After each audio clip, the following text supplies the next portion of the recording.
I have not seen a mother lie this much since I covered that trial down in Orlando years ago. That woman. This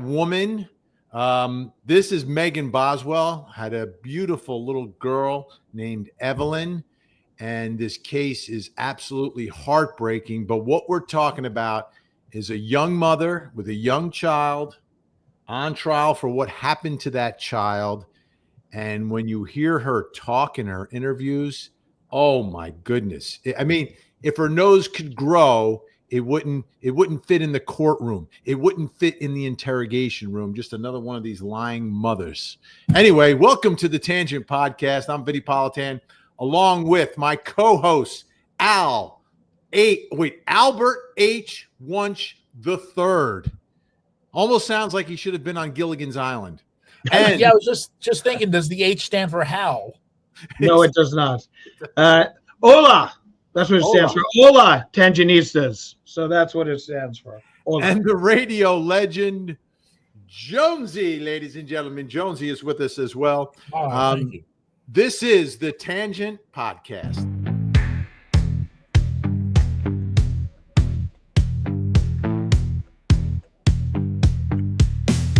Vinnie and the Tangents, True Crime Podcast.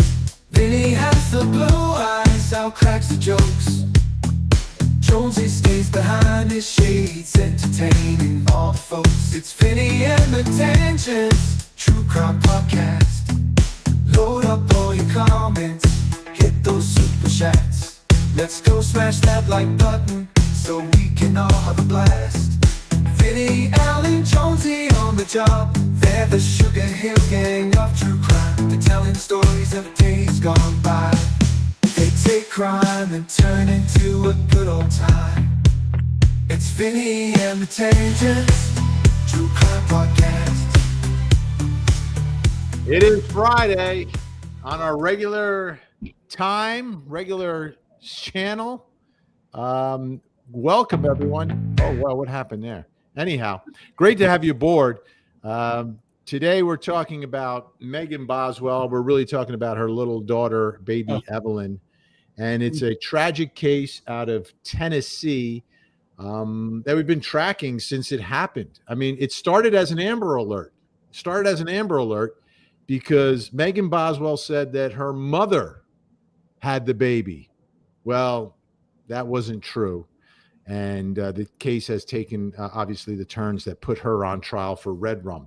But the big news, guys, the headline I want to start off with is we're closing in on 100,000 subscribers. Woo. Which is it's a big number. It was the goal in the first year of live streaming, and we started this thing of ours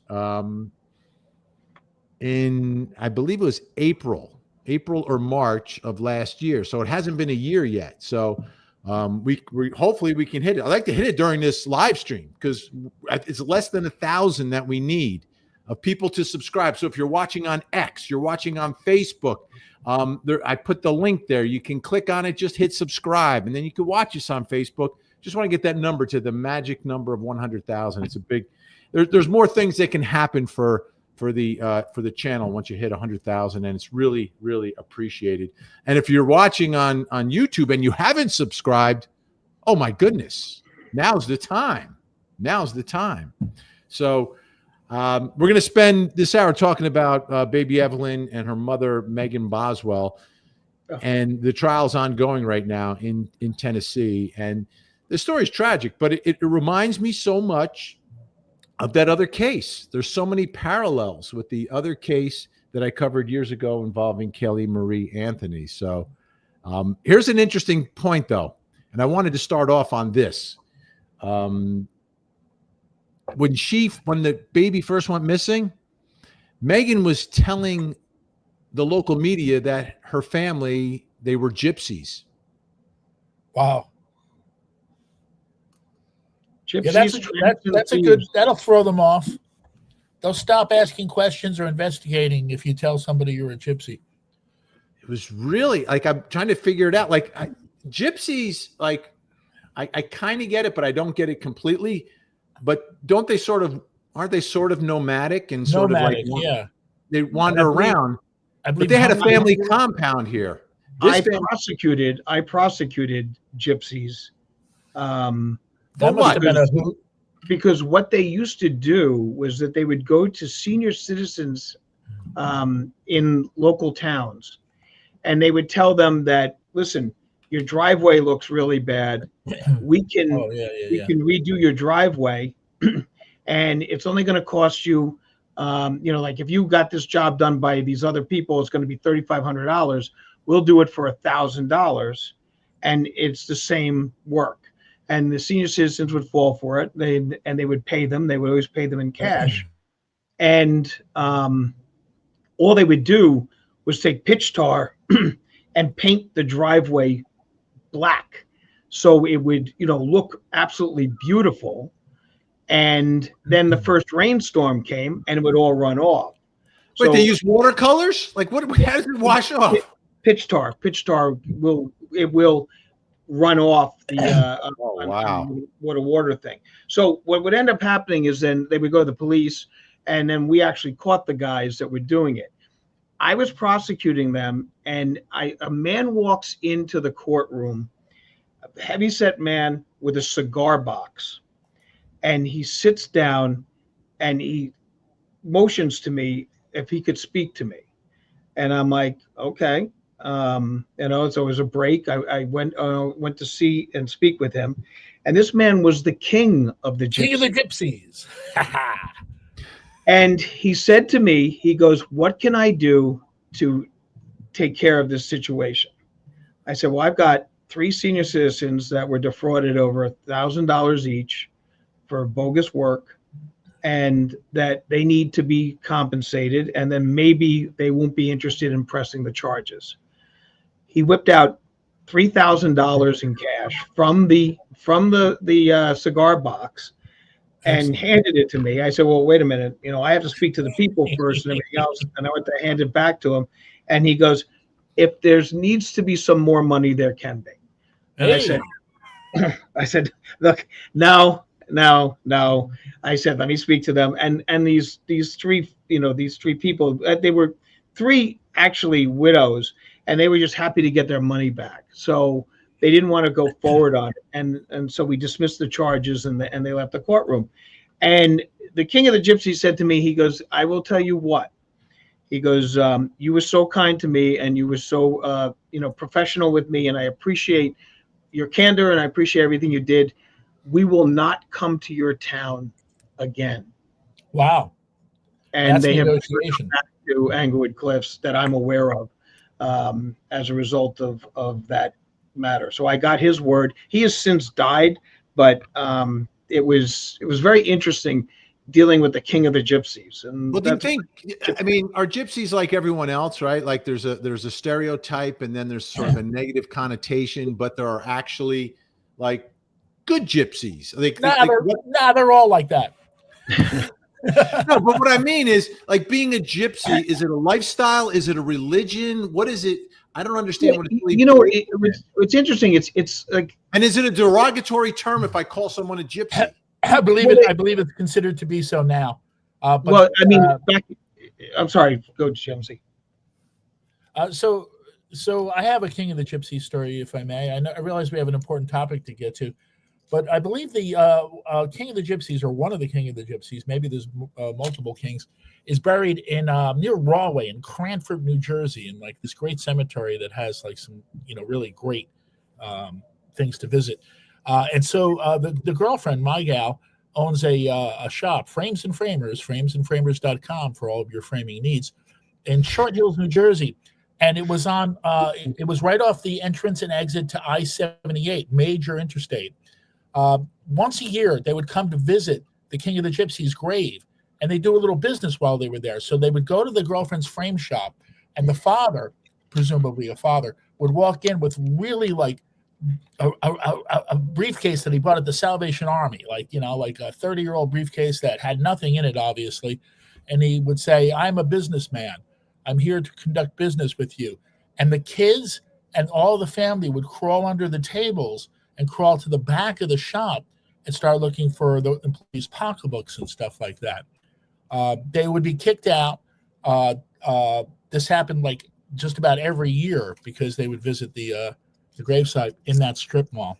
So that's my King of the Gypsies story. So those would be those would be bad ones. But then there's Sweet Gypsy Rose. Oh yeah, yes. Like bells on her finger, rings on her toes. Well, Yeah. all right. So gypsies are generally East European. The Irish have a form of gypsies. They're called the travelers, okay, which is another group that are basically nomads. They live in communities, and then they are, marked by being grifters and con men and things along those lines, doing sort of similar what I said about the doing your driveway, or they would do your roof, or they would do stuff, and they would hit on vulnerable residents, that the widows and things along those lines. And so you got that. During World War II, the Nazis called them Roma. That was what they were known as Roma, and Romas were rounded up and put into concentration camps because they were considered ethnically inferior, and they were executed and persecuted, just like they did to the Jews and just like they did to the Catholics and things along those lines. But so Roma is what they were known in the parlance of the Germans during the times of Nazi Germany. Cher is a gypsy. Her lineage is traced back to that. Gypsies, tramps, and thieves. She had a song called Gypsies, Tramps, and Thieves, but she has some Roma in her, and also Native American and a couple of other things. But so, are there good gypsies? Yes. It's a lifestyle in certain respects, but it's also a community. It's very much a community. And they have, they're very self-sufficient, and they work together and things along those lines.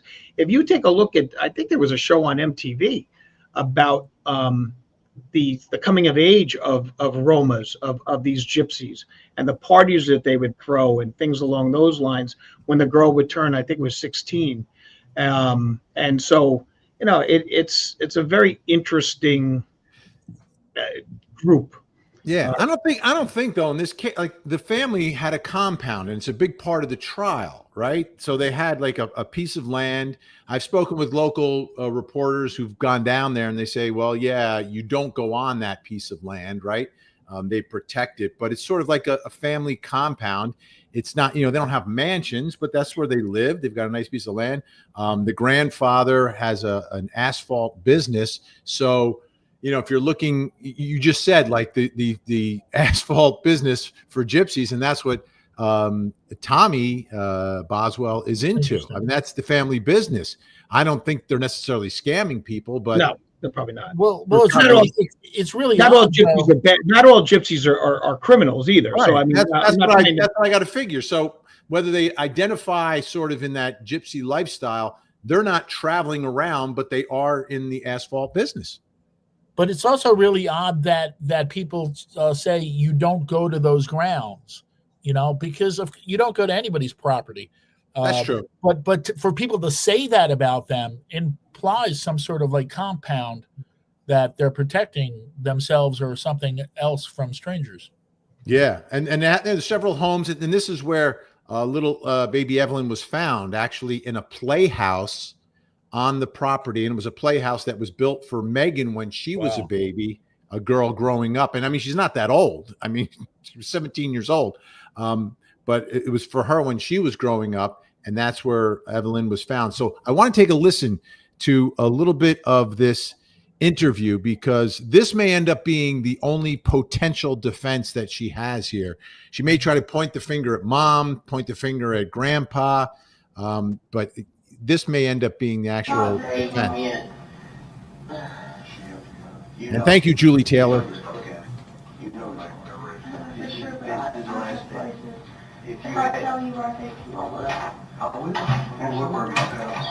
Yeah, but don't let me bring her on, man. Don't let us on like this on too long.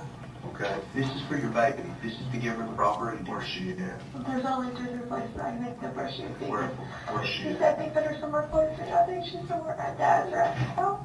Okay, his house? Maybe somewhere like, that like The dog store. I think she's either there or she's somewhere at bed. Or she's somewhere close. Underneath the dock at Hunter's. I don't know if she's underneath there. I'm just, Is that what you're trying to tell me? I'm not putting words in your mouth. that is just my theory. She has to be No, one we're, place. no, I don't want to, we're not working at theories, son. You need to bring her She home. said, he said that she was somewhere close to the only two places I could think that he would take her. You're not honest with you, okay? But you know this part. I don't know for sure. I'm trying to help you all. I swear I am at this point in time. This is the ending, okay? Let's bring her home, so let's bring her home. There's a bunch of places I think that he would even top take her. She was not very long. Well, regardless of time, there has to be a reason that you would know that, okay? Because that He said she was somewhere close. in that time, there's only X amount of places she could be, okay? But you're specifically narrowing down those two places, right? Do you know? She said she was somewhere close. Help me with this, Maggie. When he took her out with the driver, how was she dressed? You know that picture I have of her? She said her old things. Does she What do you think of this, the high voice, like the crying and the high voice? It's this is her second interview. So the first interview is a week before this, and she's not as emotional, and she's lying throughout all of that. This is one where there's some potential nuggets of truth coming out. But what do you think of her general demeanor at this point? Once again, you know, when you watch an interview like this and you watch the professionals, you know, put somebody through these types of interrogations, it is just so impressive to watch how this gentleman has gotten his body stance. He's leaned over. He's looking attentive to her. You know, it's like trying to get her. He's genuinely concerned. He wants to know what's going on. And she thinks that she, by doing this, by giving this, you know, high voice, giving this little squeal, giving this little emotional, let's do it, you know, missing everything except for the vocal fry, is making her sound honest. And it's not. And you can tell he knows that she's not being honest. So, I mean, it to me is just, it's her opportunity to try to con him into being on her side. It ain't happening. Jonesy, what's your first impression? It's hard to say. I mean, you know, I really didn't even notice the high pitched voice until you had mentioned it. You know, not knowing her, it's hard to say. Yeah, I mean, you know, as far as how she sounds, I don't really have much of an opinion on that, to be honest. Okay, fair enough. Let's continue. She's in the penguin suit. She was wrapped up in her blanket. She was wrapped up in Did you give her to him? a picture You picked her up, where was she? on the bed. On I held her for hours because I didn't want to let her go. And that's okay. We need to bring her home. Okay? We need to bring her home today. Just tell us where we can go get her. I don't know for sure how old you are. I think she's at. Okay, hold on. You held her for hours. Yeah. She was in what? How was she dressed? You have a picture of me and her. We're sitting outside the trailer and she was Yes. falling into a little purple thing on. Yes. She was And she was wrapped up in a blanket. like a dark colored blanket. A thick fleece blanket. And he took her from you? Where did he put her? What car was he driving? I read the car. Your red car? Did he put her in the trunk? I don't know. I didn't go out Did there. you go outside with him? No. What time of day was it? It was close to the dark. Was it close to dark or was it It was dark? close to the dark. What day was it? I don't know what day it was for sure, to be honest with you. So, how long was he gone? Less than an hour. Was it 15 minutes or 30 minutes or 45 minutes? Maybe like 45. And he kept saying she's somewhere close by. Did he ever take you back to where it was? Between then and now? And this was in December, early December. Was it after you started working at the It was chicken? after we started working. How long after? Not too long. You started on Monday, right? Right? Was it Tuesday? No, it was a Wednesday? week or two after. It was a week or two after. Closer to 2 weeks. So about December 10th. What do you remember about that day? Did you wake up or what happened? I don't know. I rolled over on her. I don't think I did. I think he did it. It was an accident. So he was sleeping in bed with you? Was the three of y'all together? In the In bed? between us. Okay. I should have put her just on my side. I slept with her almost every night of her life before that, and I never once rolled over on her. But when you woke up, she wasn't breathing. Is that what you're telling us? Her head was like buried in her pillow. She wasn't breathing. Okay. So I hear it now. Let's. So this is, I believe, the only place the defense can go is that this is an accident. Doesn't make her not guilty. Makes her guilty of something less, right? Right. And the top charge here of premeditated red rum. What I think is happening here is there's like a conflation of what really happened and trying to take it, minimize it, and turn it into something else. But I'm surprised that she's even conceding this part of it. So at this point, this is a partial confession that she is there at the moment that Evelyn has passed away. But she's saying she's like under a pillow. And now let's not forget about the horrific way that she's disposed of. She's Right. like wrapped in tinfoil and placed in a garbage bag that has eggshells in it, upside down in a garbage can with her feet sticking out inside of the playhouse. When they find her, there's bug evidence, Yeah, larvae, larvae. maggots, all of that stuff is happening. So that's horrific. The jury will see those images. We're not showing them on TV or on the internet, obviously. But all of that. But now this is the confession, the minimization confession. And I think, go ahead. I'm sorry. I'm hearing it now with the there's more crying in that one, and I'm kind of hearing that I'm more sympathetic if I let some tears flow kind of voice.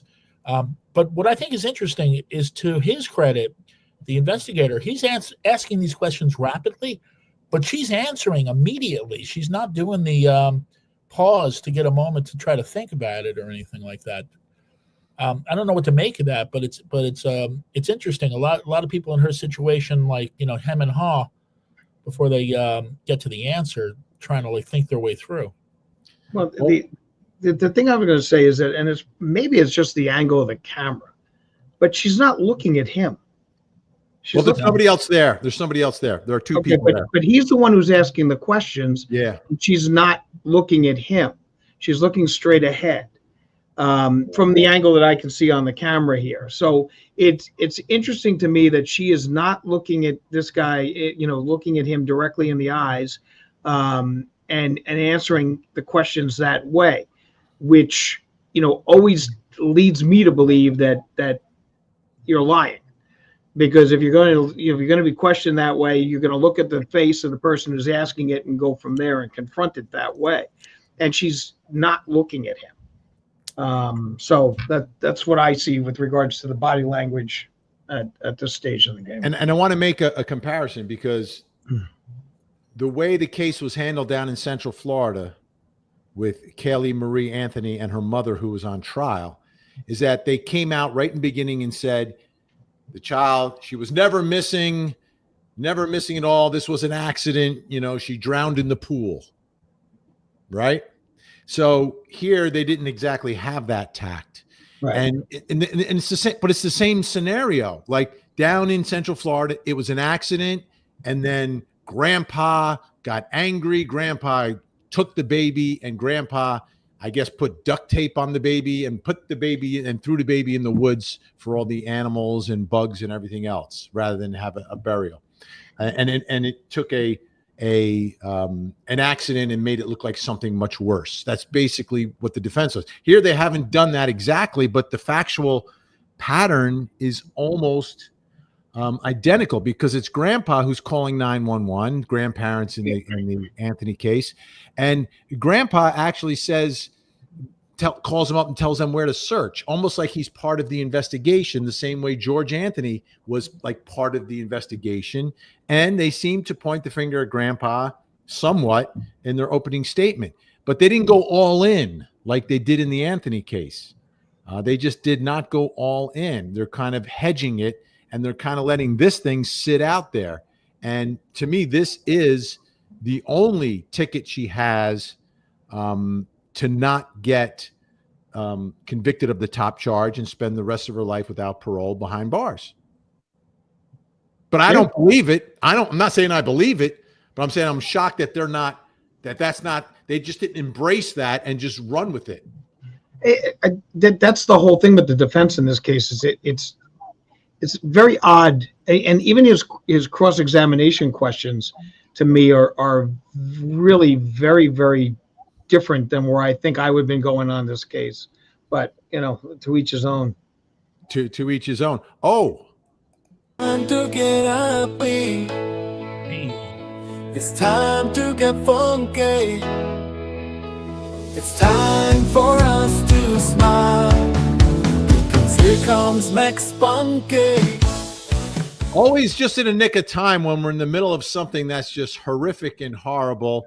McSpunky to the rescue. Vin, Al, Jonesey, lovely mods, lovely chatter, saying hello. Aw. Thank you. And we need it. We need it because of the nature of this case and what's going on. You need a little.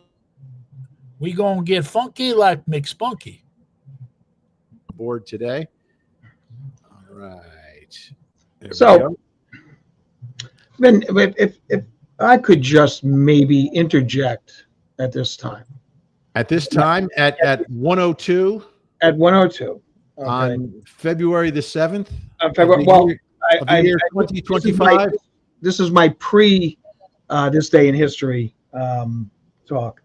That, last week I had said that we needed to try to put together a word that would encapsulate what it is to be a, like the Karen Reeds and people along those lines that have now, we said, is she a celebrity? And I said, I don't like that word for the purpose of that, a person who's involved in that. So someone who's, and just for clarity, someone who's become famous because they've been arrested, trial, because they've been accused. Right. They've been arrested. So I, and I received a lot of suggestions from our wonderful, wonderful Tangenistas as to what they thought, but they used, words that already exist. And I wanted to come up with a different word. I want to come up with a word that was original, a word that is a Tangenista type word. Okay. And this is the word I have developed. Celebrity. CELL-BRITY. That means when you don't have sex? No, that's celibate. Okay. Very close. Good. Very close. I'm glad that doesn't mean that. Celebrity is a person who has been arrested and now has notoriety because of that. And the, like you call people, the abbreviation is celeb. Now our abbreviation will be the cells. So yeah, she's a cell. So okay. You take the word celebrity, you drop the second E and you add a second L. Yes. And you put a dash. So it's a celebrity. Oh, you hyphenate it? I like the hyphen. I think it's important. I don't know, Jerry. Do you like the hyphen, Jerry? I predict that somewhere down the road, this season, next season, the show is going to go on forever, that Ice-T on Law and Order SUV will use that word to describe somebody, one of the perps. Well, that's because why we're going to be like the Snickers episode of Seinfeld, baby. This is going to take off. It's going to be bigger than U.S. Steel. That's why we've already looked into, the things that we need to do to protect our own words, like Tangenista and like celebrity. So Our new word. Do we know any lawyers? Do we know any lawyers? Don't mess with us. I'm surrounded by lawyers. Yes, copyrights and things along those lines, but celebrity.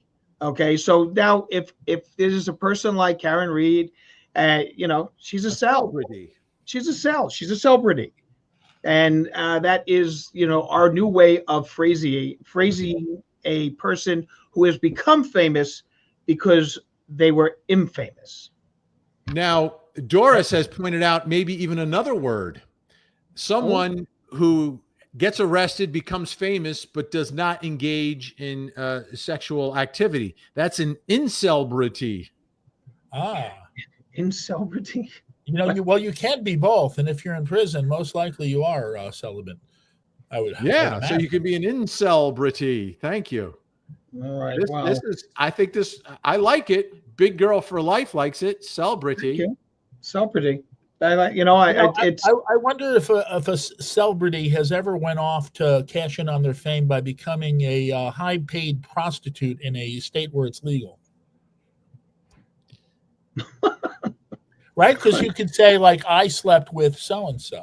With a celebrity. Yeah. A celebrity. Yeah, a celebrity. That's what it is. Hey, you know what? I like that cell. She's hot. Well, do you remember who was the famous madam from L.A.? The Mayflower Madam? That was New York. No. Dark hair. The one that she went off to get a radio show. Tom Sizemore got screwed up. Yeah. Oh, geez. I believe so. So a couple of things happened with her. She went on a dating show. Cool. It was called Blind Date. So I'm in Vegas hanging by the pool. No. And there's a guy wearing a Stanford hat because I went to Stanford University. You may have heard of it. The one in Connecticut. No, the one in California. Oh, all right. The one with more national championships than any other university year in and year out. And also more Olympians than any other university. So the guy's wearing a hat, so I got to start up a conversation. And then, what do you do? What do I do? I said, I'm on TV, He says, I was on TV once. And he went on Blind Date, and he got hooked up with her. And I'm trying to remember her name. Oh, what the heck was her name? Someone's got to post it, I'm sure. Heidi Fleiss. Heidi Fleiss, yes. Heidi Fleiss. So, so Heidi Fleiss, I think, opened up one of those ranches because she was a madam. So I'm not far off. No, well, but it was for women, and it was like gigolo guys. Cool. I don't think it lasted, but anyway, that's a tangent. I was on a bus to New York City. I used to commute to the city for our show, and I saw a friend of mine from Court TV actually, and he was talking to a very young girl, very sexy, pretty girl, probably maybe 21 tops, and I was talking to her about the B-52s for the entire trip into the city, and then when we got off, he whispered, "Do you know who she is?" She was the girl who was accused of being the prostitute for the New York Attorney General, was it? Who went down in a scandal about a decade ago? 19. Yeah. And she was the woman. That was the governor. It was the governor. Yes. The governor. Okay. And he kept his black socks on the whole time. Yes. And let's not talk about Marv Albert. Oh my. And then he got a show on CNN somehow. And I was like, what's going on here?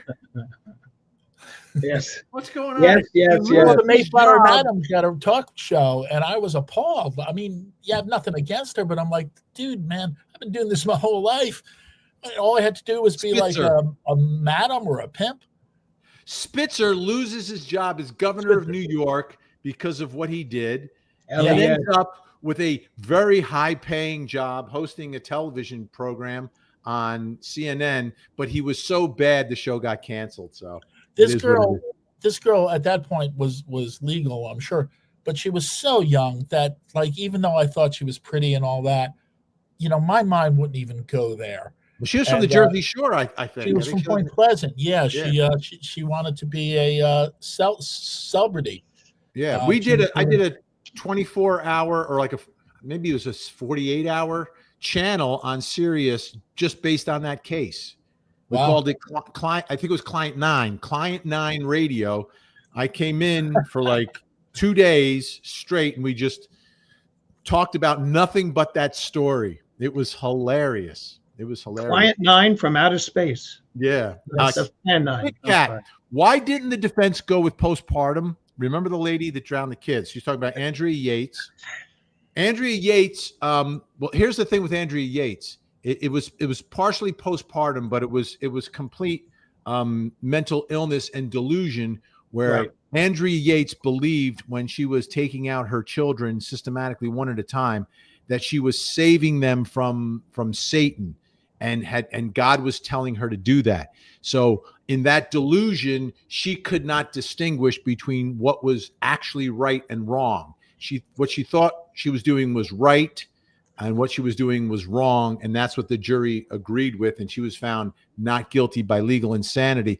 I don't think that's the case here. No. That even if she's suffering from some postpartum, that she thought she was doing anything good. What's interesting though is that the prosecution, with the first like 9 witnesses that have come up there, the ones that knew her and watched her grow and spent time with her and everything else, made comments that she was always with Evelyn, and that they looked like they had a very good relationship, and that there was, when you would bring it to the doctor, there was nothing that showed abuse and things along those lines. So the indicia that you would need for the postpartum wasn't there. I mean, I don't think the defense would have been able to put a case together based on the fact that you've got people saying, no, they look like they got that they were. It was strange for us to see her without Evelyn. Right. Okay? And that, when she visited me at the hospital, I didn't see Evelyn there, and I didn't know, and that blew my mind because they were always together. So the postpartum argument, I think, would have failed miserably. So it's a smart move by the defense not to do it, because it would have blown up in their face. So. And it's also the timing of it, because I think baby Evelyn I call her baby Evelyn, but she was really more of a toddler. She was walking. So I think the time frame also is beyond traditional postpartum. Big thank you to Roger Bailey. Thank you, Roger. It's an interesting picture. Can you tell what's happening in this photo of Roger? I cannot tell. Is he on stage or something? It almost looks it looks like he's on stage. Let me see if I can make it larger. That's what she said. Thank you, Jonesey. I tee it up. Boom, out of the ballpark. Let me see. 1 second. Is it here? Is it here? Is it? They changed everything on me here, so I don't know how to change the size of that. Don't you hate that when you learn a program and they change everything because they're going to make it better? All right, this might be it. All right, this might be bigger. Let me see if this is bigger. No, that's slightly bigger, but not really. This might be bigger. No, that's smaller. Oh, here we go. He's got a bow tie going, right? Is that a bow tie? Yeah, he's either dancing or he's on doing a performance or something. Or a barbershop quartet. Where's the other three though? Well, that's just it. He's very selfish. He doesn't want the other people in the picture. All right, thank you, Roger. We appreciate it. So to the people wondering, we are getting the Tangenista merchandise up and running. This was Vinnie's birthday week, and Vinnie, for the birthday, it was the big birthday. He's 35 this year, and so as a result of that, he was very, very, very busy. He's not been able to get to it, so just please be patient, and hopefully maybe we'll have some celebrity stuff up there too shortly. Hey, Brooklyn Janet. Go ahead, Jonesy. I know it was a big birthday for you, and let me just say, I've been there, and welcome to my world. Al, you'll get here too. No, I've been there. Believe me, oh, really? Been there I'm almost. You might have noticed 2 years. I'm the baby of the bunch. Yes, that's right. Young.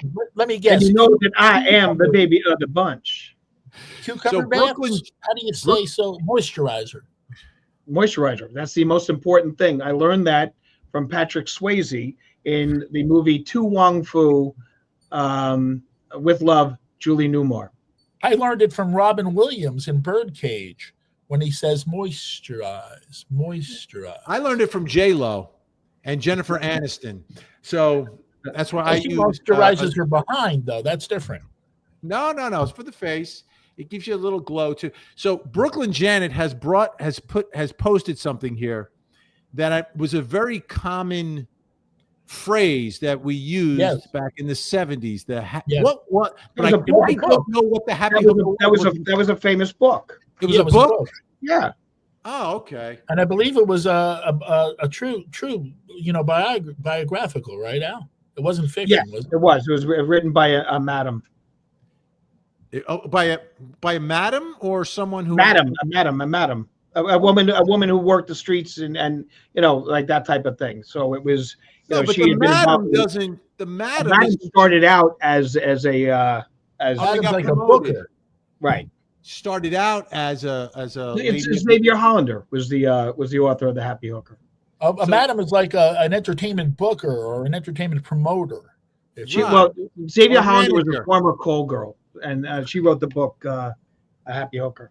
So that's really a promotion, though, when you become the madam, right? Yeah. That's the one who gets is in charge of making the money. So they all. How much do they get? How much does the madam get? I don't know. I would bet a lot more than an agent's fee. The only thing I know is there's a song that used to go 10 cents a dance. That's all they pay me. And are you supposed to tip the madam on the way out? No, you already tipped the other girl, if you know what I'm saying. All right. Gringa, off topic.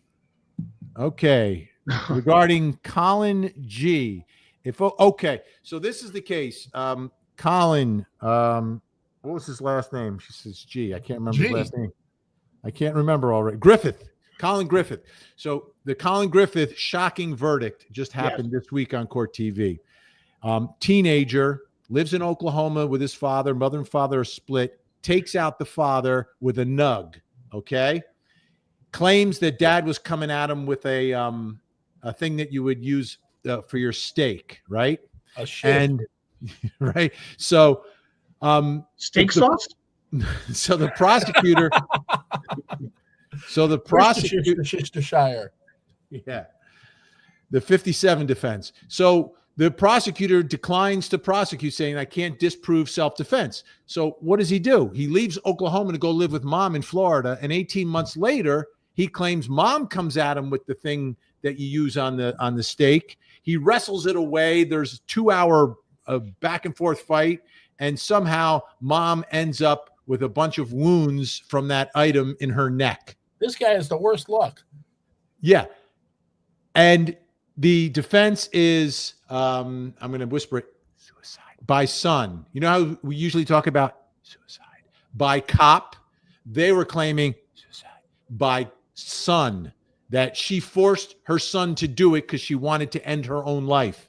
And the jury in Florida, very close to the jurisdiction where the jurors came from in the other case in Central Florida with that woman, right? I'm not going to name her name. Found him not guilty. So He has taken out both parents in 2 different states within 18 months of each other. He's 17 years old, and he's 100% free.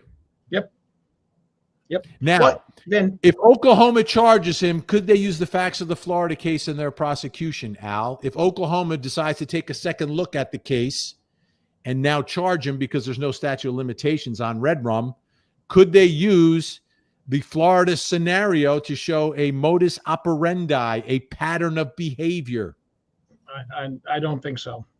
I don't think so either. They could use the facts if he takes the stand, but I don't think they can use it. That's the key. And I'm sending this out to prosecutors in Oklahoma.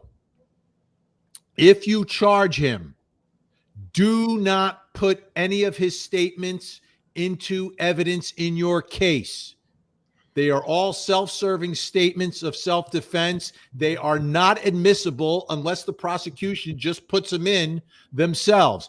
Do not do it. Just prosecute him for using a nug to take out his father. Force him to take the stand. Because if you force him to take the stand, that's when everything that came up in Florida the door is going to open. There's no way the door is not going to open. The door will open, and the jury will absolutely, in that case, hear the truth. Because in Florida, they didn't hear about they just heard that something happened in Oklahoma. They didn't know that it was the father. They didn't know it was like almost the same exact story.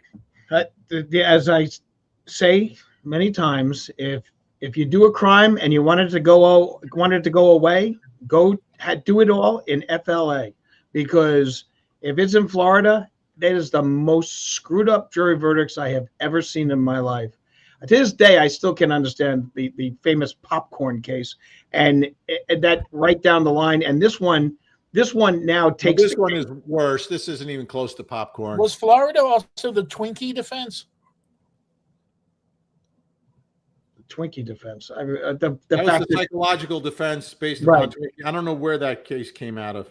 Was it even successful, or was it just proposed? I think it was proposed. I don't think that was a successful defense. Although I will tell you this. I thought it was successful. No, it's California. It was for the trial of Dan White, who went over after Harvey Milk. In 1983, Twinkies decided they wanted to change the cream filling. No! And they came to Fairfield University and paid a bunch of us for the football team $20 each to try all different types of fillings for the Twinkies. It was a wonderful, wonderful experience. Now that's a job. It was they grabbed the offensive line, the defensive line, and the linebackers, and we all sat in a room. They paid us $20 each, which was decent money, and I got all the Twinkies I could eat. That's excellent. Never a Twinkie fan. Oh, no. I always eat Twinkies. I could count on one hand how many I've eaten in my life. Hostess cream-filled cupcakes, the chocolate or the orange. Oh man, tasty cakes. Tasty cake. I was a tasty cake guy.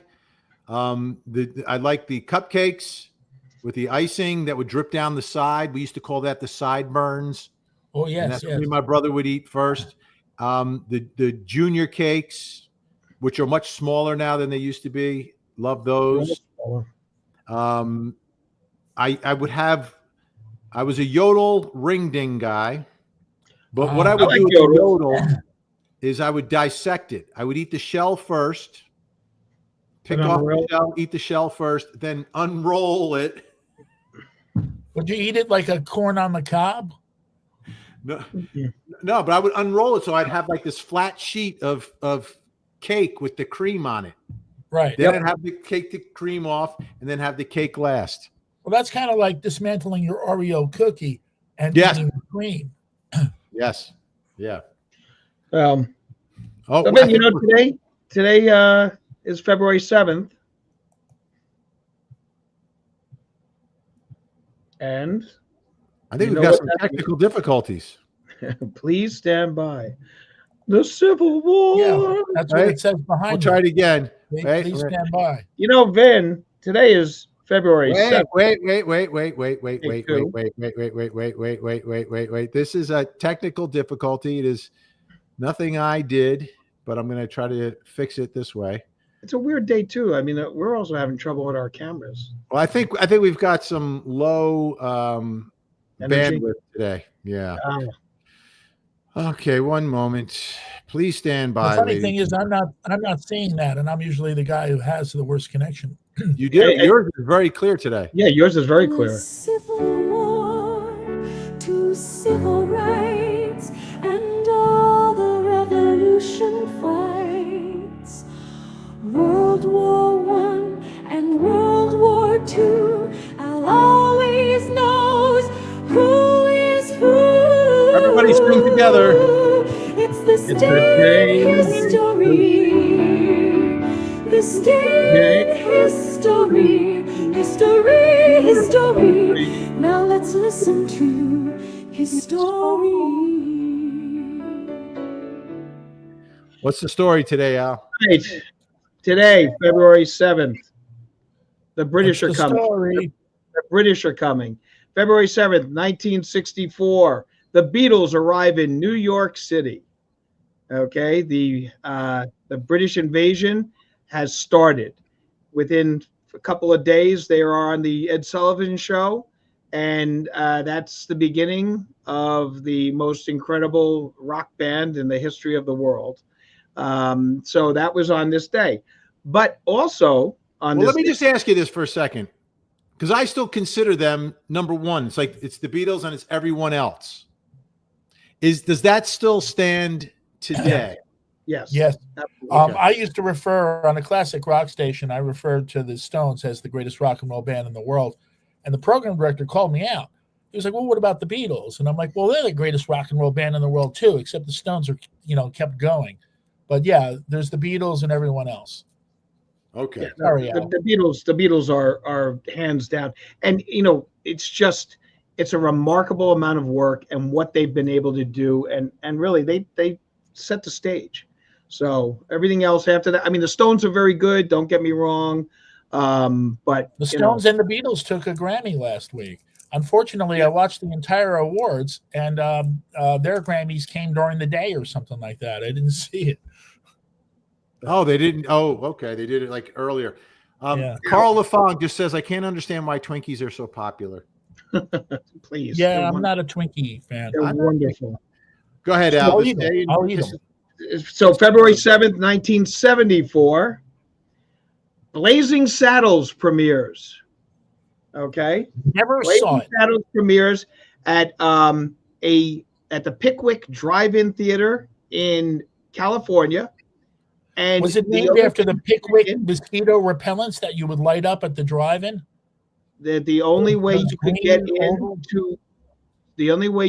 in to see the premiere of Blazing Saddles was on horseback. So they had the entire thing. All the people there Really? that watched it were on horseback. That's It hilarious. was one of the greatest publicity moves ever done for a premiere of a film. And they had the pommels of the saddle. That's where they had the speaker, and they had also the snacks were called Horsepitality, and they had a Horsepitality bar, and horse d'oeuvres were Worst T4s. were served at the thing. So Now, now I this saw Mel Brooks in person once. I've Wow. met Mel a couple of times actually. Did you see him, Jonesy, when he would walk around Court TV? No, I don't He was- recall. He was friends with Henry, who was our leader, and Right. Henry brought him around the newsroom one time, and I was like, "Oh my!" That's like, to me, that's like royalty. But that's just- I had this corner studio where the door was always shut, and I missed, I'd miss stuff like that sometimes. yeah, that Which was is a a big drag. one. It was a Hey, big can one. I go on a Al? Can I go on a tangent about drive-ins? Sure. You mentioned those New little Jersey speakers. thing. Yeah, you mentioned those little speakers. I don't know where they would put them on a horse, but you used to put them in your The window. pommel. They had And- it. They could put on the pommel. Inevitably, you'd have to like move to a different parking spot because like it would be all distorted or something like that. Most of them didn't work. The drive-in was really cool, and also you would pass the drive-ins on the highway when you were a little kid, and they'd be showing an R-rated movie, and you'd see like nipples and everything. Whoa! Whoa! Yeah. Oh, oh my! Jonesy, did you ever make out at the drive-in? No, I never did, but I sold costume jewelry at the drive-in once. All right. With the rest of the gypsies. Yeah, Route 3. Somebody Crybaby just 20, Crybaby 23. I have to address this because as a Oh, child snowball. growing up, all those great processed packaged snacks that I ate after school, my after school snack, that's what it was known as.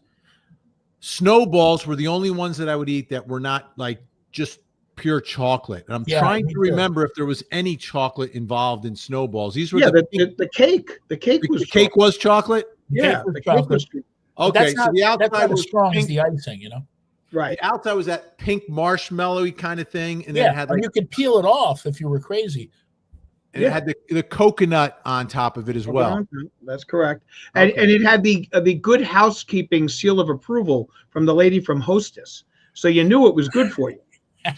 Could you imagine working at one of those companies when they're developing this stuff like that? Like what? Like this is like crazy process. Like we need something that's going to last at least 4 months. Right. That was like the entire thing. I used to actually do a routine about the fact that they would have, now they have these cookies that are soft, the soft cookies. So now they've found a way to be able to make stale, soft cookies. So, like that was the whole thing, and the process that they were able to do to make stale, soft cookies. Those are the almost home cookies. My old comedy routine, folks.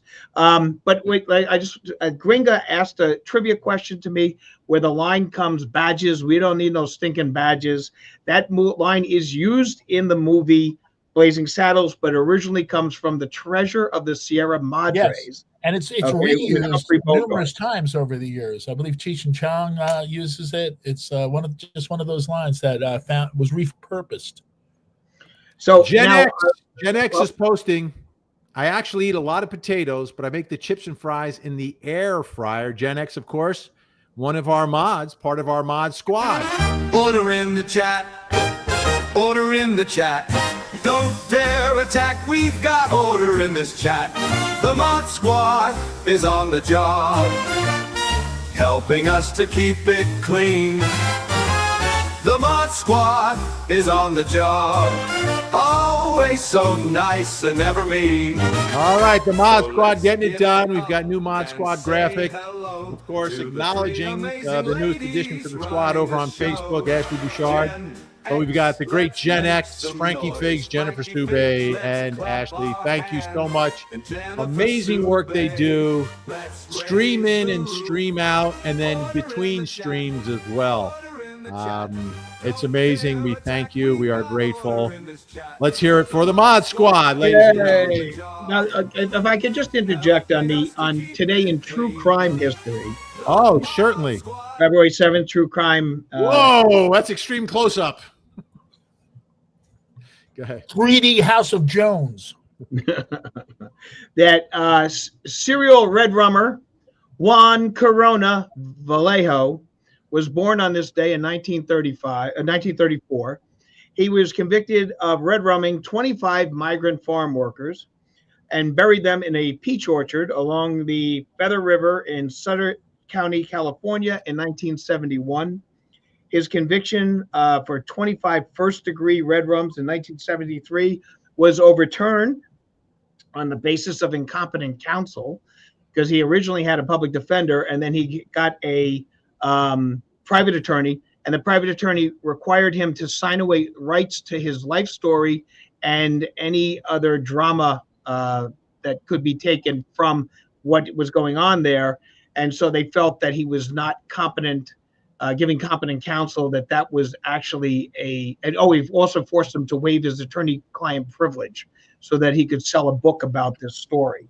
He was subsequently tried again, and because in the first trial, not only did this guy get him to sell his rights, but he also called no witnesses. The second trial, there were over 70 witnesses called on his behalf. They argued that it was his brother who was the one who did it, and it failed. And he was convicted once again of 25 first-degree red rums. He died in 2019 at 85 years of age, never got out after that. So that is today in true crime history. I have an important question about that. Yeah. If you bury somebody in a peach grove, can you still sell the peaches? And how does it affect its taste? I don't know if that was even looked at. If anyone out there knows, please send us a bunch of bad puns that I am holding back right now. I have a filter. I still have the filter, which is great. Cindy H. asking about Joe Louis cakes or Joe Louis cakes in Canada. Have you ever heard of a Joe Louis or a Joe Louis cake? I heard Joe Louis, but not Joe Louis cake. I've heard of Reggie bars and O. Henry, which wasn't actually named Dempsey's. after Hank Aaron. What's that? Interesting. Was I it do the not rest know of the about. gypsies? Wasn't that's brought up in The Godfather? You see that? Reggie bars are really good. Reggie bars briefly were released, at least in the New York baseball area, and they were peanut caramel clusters. I'm Reggie allergic Jackson, to peanut, of course. so Oh, here's an important question from Megan Sanderson Stone. Wants to You're know allergic to about- peanuts. You're that guy who stops me from getting free nuts on an airplane. that's right. Megan Sanderson Stone wants to know how to get one of these blue allegedly hoodies that I had on the other day. This is all available at the Vinnie Originale True Crime merch store. I'm sure one of the mods will post the link up there, but it's Vinnie Originale. It's all Italian designs. Can I, if I could just interject on thing on with regards to the second trial of Mr. Juan Corona Vallejo. Okay, he was put on the stand by his defense counsel, and he was asked two questions. Question one: do you understand that the state has accused you of red rumming 25 migrant workers? His answer was C. Question two: did you have anything to do with the red rumming of these migrants? The answer was no. And then they stopped questioning. The state was so baffled that there was only two questions on it. They had to request an adjournment because they didn't expect to be giving questions at that time. They had 643 items that they were going to be showing him. They figured he'd be talking about things for at least 2 days, and it was two questions. So that's Wow. on that. Good Girls Don't was a better song than Juan Corona by the Knack, by the way. Just throwing it out there. Okay, cool. And That's interesting. That's it. I think they're close, but I think my Corona, my Sharona was epic. yeah. Oh yeah, and it's sampled by Run DMC and it's Tricky, I believe, right, and various other songs. But Good Girls Don't was the more naughty, and it had the Beatles harmonica. You know, the thing about the Knack is they were billed as the next Beatles, and they released their records on the old Capitol label that the Beatles used of an orange and yellow swirl. So when you put it on the turntable, especially a single at 45, you would watch it go around and around. And I used to love that as a child, go around and around because it would look really cool. The orange and yellow swirl. It reminded me of those paint that you would make, those psychedelic paint you would make on the boardwalk. You would pour paint on a spinning canvas. Yes. The lead guy from the Knack, his brother was a famous attorney. Jeffrey Yeah. Feiger. Yeah. Feiger. And he's dead. The lead singer is deceased. Yeah, Yeah. Kevorkian's lawyer. He was a represented- pretty cool guy. He was nice. And he also was involved in the civil. He did a lot of civil work. The civil lawsuit of Jenny Jones. Oh, really? Yeah, there was an episode of Jenny Jones where they outed someone's secret lover, and it was someone of the same gender, and someone ended up taking their own life, and then they ended up suing Jenny Jones. It was a big trial on Court TV. Jeffrey was a Court TV staple there for a while. He was. He built a studio. This was before anyone could go live from their house. He built a studio at his law office, so he could be on TV all the time, cool. and it worked out really well. These days, I mean, you go live from anywhere. I wonder if more people know his name than know his brother's. I don't know his brother's first name, but he was like Al said, he was the lead singer of the Knack. His first name was Doug. Doug, right. Yeah. Actually, I gotta tell you, that album, Get the Knack, had really, there was probably at least 5 good songs on that album.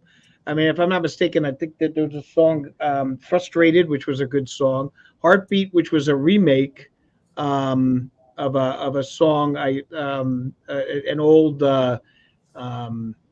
song from the 50s, if I'm not mistaken. Heartbeat, It's a Sharona, Love. Good Girls Don't. She's So Selfish, Your Number or Your Name. There was actually, there was a couple of really good songs on that album. Never went out with it. I'm looking for something I could write down these songs with, because I'll use these. Well, you can watch it because we're going to post this. This will be posted afterwards, so you could just watch the. Hey, by the way, Straightforward is talking about My Baloney Yeah, that's Yeah. My Bologna. That's Weird Al. Weird Al. But there was also what O Tara. That was another song by them. But so the interesting thing was that album came out the same time as the Cars, and so what was happening was that the they ended up holding off the Cars album because of the Knack album, and they were concerned that it would overshadow the debut album by the Cars. Interesting. Was it the same label? No, it was not the same label. Huh. But they were concerned that because of the fact it was kind of a poppy-ish type thing, kind of like the Cars, not necessarily, the Cars had that sort of a new wave-ish type sound to them, and obviously the Knack was not that; they were more pop. Power But pop. they were concerned, and they held off on putting that album out on their which the Cars' first album is probably. I happen to like their second album better, but the first album's phenomenal. No, it's again another legendary album. Who's better, Cars or Cheap Trick? Ooh. Oh, tough. If you had asked me that before I saw Cheap Trick live and I never saw the Cars live, I would say the Cars. But having seen Cheap Trick live like 25 times, I might have to say Cheap Trick. Well, the Cars live was not necessarily a great experience. The Cars live was basically putting the record on. They didn't do anything other than they got up there and they sang. And I mean, and it sounded exactly like the record. Yeah. Cheap Trick live is unbelievable. Cheap Trick live in Budokan is unbelievable. They used to record at a studio that was in Angwood Cliffs. And so we used to see them all the time. So I have a very, very strong affinity for them, although I don't like what they did to Bunny Carlos. But I would say that Cheap Trick is probably the better of the two. They still pay Bunny Carlos 25% of everything. Well, they pushed him out of the band. They pushed him out of the band, and they put Rick Nielsen's son in as the drummer. Yeah, I used to see Rick Ocasek all the time on my walk from Court TV home. He lived on the same avenue. He lived on like right off of 3rd Avenue. And you'd see him going to the store for a pack of cigarettes and stuff like that. So noticeable with the hair and the black leather jacket and all. But yet, just so people know, Rick Ocasek is the lead singer, or one of the lead guys of the Cars. Rick Nielsen is the guitar player and the guy who wrote most of the songs for Cheap Trick. And that's the bald guy. That's the big bald guy. No, Rick Nielsen looks like one of the guys from the old whatchamacallit, Bowery Boys. He looks like Snitch from the Bowery Boys. Yeah, I think he's bald. The baseball hat and stuff like that. Yeah. But I think he's bald now, isn't he? I think he's bald now. He always wears a hat. I've never seen him without a baseball hat. So yeah. Doris danced a lot in the 70s and 80s. Nice. How much did you dance, Jonesy, when you went out? When you went out in the 70s and the 80s, were you dancing or were you hanging? The entire night I was dancing. I took time to hang out because it had to be a song that I loved. I wasn't the guy who would go out there for a beat or a rhythm. But where I hung out at the New Wave Club, Aldo's Hideaway, the music was spot on, and I would dance for 3-4 hours. I was actually the Tony Manaro of Aldo's. I was a great dancer. But the thing is, I didn't know how to cash in on it with the ladies. I was too shy verbally. Hey, Jonesy, by myself. I'm dancing by myself. Yeah, that was the thing about Can I wipe your forehead? It was okay to dance by yourself, and that's what set me loose.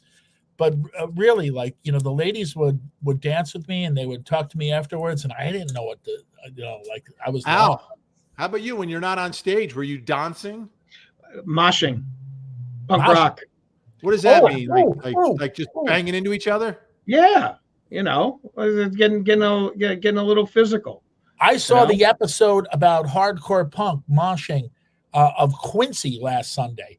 I just happened to flip it on, and there was this great episode about the negativity of hardcore music, and Quincy couldn't understand how music could make people so angry and hate. And I remember all the punks watching it back then. I recently spoke to Jesse Mallon about it, and he said he was appalled by it because he was in a hardcore band. And you watch it now, and it is hysterical. The lyrics are just so funny. Next Stop Nowhere, I Want to Get Off was the main song. Well, Unbelievable. So like the dancing thing, I at the punk clubs and stuff, it was like moshing, dancing, jumping up and down, stuff like that. It was a lot of fun. When I would go to the discos like Studio 54 and stuff like that, I spent most of my time watching, because watching at those clubs was just unbelievable. And especially at Studio 54, where the people would come dressed like in the most ridiculous type outfits. There's a very heavy gay population in there, Right. and they were unbelievable. The dancing that was going on, it was just fun to watch. And I was not good enough to be able to get in that, and go out there and do that, because when you're used to moshing, I didn't need any footsteps. I just needed to be able to jump up and down. But watching at Studio 54, remarkable. Interesting. Cat TV has a question here. Have you heard of the German group City? No. Do you know them? No. Sorry, Cat. So, Vinny, were you a dancer or a hanger? Vinny had to be a dancer. I'm a Had dancer. to be a dancer. I'm a dancer by nature. He's got Capizios on now. For God's That's a sake. great expression you're making right now. Your face might freeze like that. He's got Capizios on right now. He's got the 10X in his hair. I mean, he's all set. Hey, there I'm he is. dancing, baby. Can you dig it? I knew that you could. Al Pacino. For anybody who thinks that Saturday Night Fever is just a vehicle for the Bee Gees and a movie to sell disco music, it is a great film. It tells the age-old story of coming of age and the struggles of a young man. It is beautiful. Absolutely. And gritty. It's gritty, man. Gritty as hell. Linda's laughing at Al moshing. Linda is laughing at Al moshing. We used to pogo. I was at CBGB's. You're not doing the minuet there. Okay. You can't do the minuet to Richard Cole and the Voidoids. Can't do the minuet to the Dead Boys, or Dead or Boys, my band, Legal. Cleveland, Stiff Baiters, produced by Genya Raven. Yeah.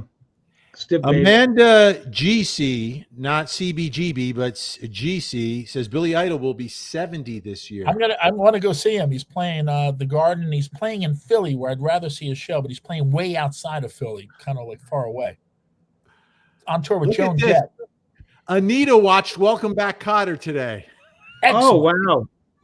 Oh, Mr. Kotter, Mr. Kotter. Hello. I saw Gabe Kaplan on the Tonight Show this week, the Carson Tonight Show that they show. And Gabe Kaplan was great, and he was all proud of an episode of Welcome Back, Kotter that he wrote about how Kotter becomes a stand-up comedian. That must have been from the later years after John Travolta left. Yeah, Travolta left, and then he came back for a few episodes here and there. He didn't abandon them. He came back as like 8 episodes. The storyline was that he wasn't in high school anymore because he got an internship as a male nurse at a hospital. And he got his own apartment. Yeah. And he got his own apartment. And then there was an episode where they didn't want to visit him at his apartment and stuff like that. And then they finally showed up, and they had brought in this new guy to take over for him. Who was like some Southern guy or whatever. Yeah, the blonde guy. And they convinced him to go and they visit him at his apartment. He was a Roger lot like the Bailey's blonde still guy they making it brought in. rain. Roger's making it rain. Hey, rain, baby, rain. Elaine, Saturday Night Fever still rules. There you go. Absolutely. Although I will say this, looking at Saturday Night Fever now through the lens of true crime, Me Too, etc., I think there was a crime committed. Oh yeah, at least one. Yeah, there was multiple crimes in that back seat. Yeah, that was it would be interesting to watch that movie with someone from the younger generation who has no idea. How would they perceive that scene? Like back then, like we didn't really, I mean, we thought it was dirty, right? Like that's why it's rated R and all, but I don't think we looked at it the same way we're looking at it now. Yeah, Did you tell see me that in the theaters? I did not. I did. True story. I saw it in the movie theater at the Lee Theater in Fort Lee, New Jersey, with I my used to go mother. there. Cool. My mother took me, and Your mother when- yes, and because she thought it was a movie about dancing, and so she was all excited because she used to love watching the old Gene Kelly films, like On the Town and all that kind of stuff like that, and singing in the rain. So she was all excited, and so she took me, and then the scene came in the back seat of the car, okay, and then that was it. Mom stood up and said, "We're leaving this place," and grabbed me by the hand and pulled me out of the Lee Theater. But that's right Hey. before the word that Vinnie whispered earlier, the S word. Yeah. Right before the key scene at the ending. Yeah, that is You- sad. So you should go see it again, Al. Let's see it I again. saw it at the air-conditioned Lincoln Theater on Kearney Avenue. Nice. Normie You Von get it. Ormy. I saw it too, Jonesy. Gabe Kaplan, old Johnny Carson. Isn't Yeah, I that watched the amazing? old Carson shows.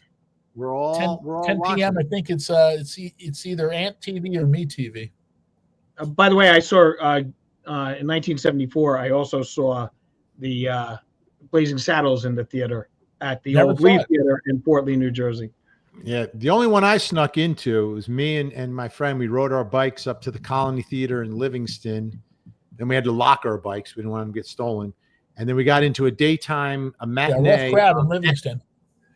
a matinee of Animal House. Cool. Oh, okay. Well, the Linwood Theater would always have these like different types of celebrations, and they had this one thing. It was called "Go Ape for a Day," and you got there at 10 o'clock in the morning, and they showed all 5 Planet of the Apes movies in a row. Wow. From 10 to 10. It was unbelievable. What a I great can- time. I could never get into Beneath the Planet of the Apes. That was the one where they worshipped the bomb. Yeah. Yeah. With Crazy. Victor Buono is in that Yeah. movie. April Yes. Diaz, want to get my have a great weekend to all of you in time, to you Tangents and the great chatters. Thank you, April Diaz. Well, we are quickly running out of time here, gentlemen. Oh, okay. Believe it or not, it has flown by. Another Tangent podcast, another week. Wonderful, wonderful, wonderful. Thank you so much, April Diaz, a great supporter of the channel. Thank you, April. Well, So let's do this. All right, 1 second. All right, I'm good there. All right, so Al, where can folks find you? okay. Well, Monday I am on with Mr. Vinnie Politan on Court TV, closing arguments, 8 to 9, starring with 2 other supporting characters, and me and Vinnie, and you can get me on X at Legal Weapon 3, and if you put comments on YouTube, I do answer and I do reply on those, and so hasta la vista, Tangentistas. Oh, Cat TV says Al is so cute. Oh, Thank you. Jonesy, where can folks catch the radio legend? well, thank you for referring me as that, which the Star Ledger once called me a radio soothsayer, by the way. Star Ledger did its last print edition this week. Find me at glennjones.net, Glenn with 1 N. And if you go on the Facebook, a lot of people have been joining Glenn Jones Radio. It's dormant. I don't do much with it. Type in the word Glenn Jones 549 and you'll find me on the Facebook. Ooh, Glenn Jones 549. There's 548 people just like me. All right. And you will find me every night, Monday through Friday on Court TV, live from 8 to 9, closing arguments with Vinnie Politan. Then 9 to 10 is Vinnie Politan Investigates. 2 hours of live true crime on Court TV. It's the only guy in the business doing it night after night. Please subscribe to the YouTube channel. If you're on any other platform, go over to the YouTube channel, hit the subscribe button. We are almost at 100K. We're going to hit it soon, hopefully this weekend. Thank you so much for watching. 1 second here. And Your shirt. Can we see your shirt? Look at that. What a beautiful, beautiful, beautiful shirt. Everybody should have one of those. Yeah, That is a swell shirt. it's Where would I swell. get one? You get them at the Vinnie Originale, true crime merch shop. That's Jonesy, say goodnight. Good night.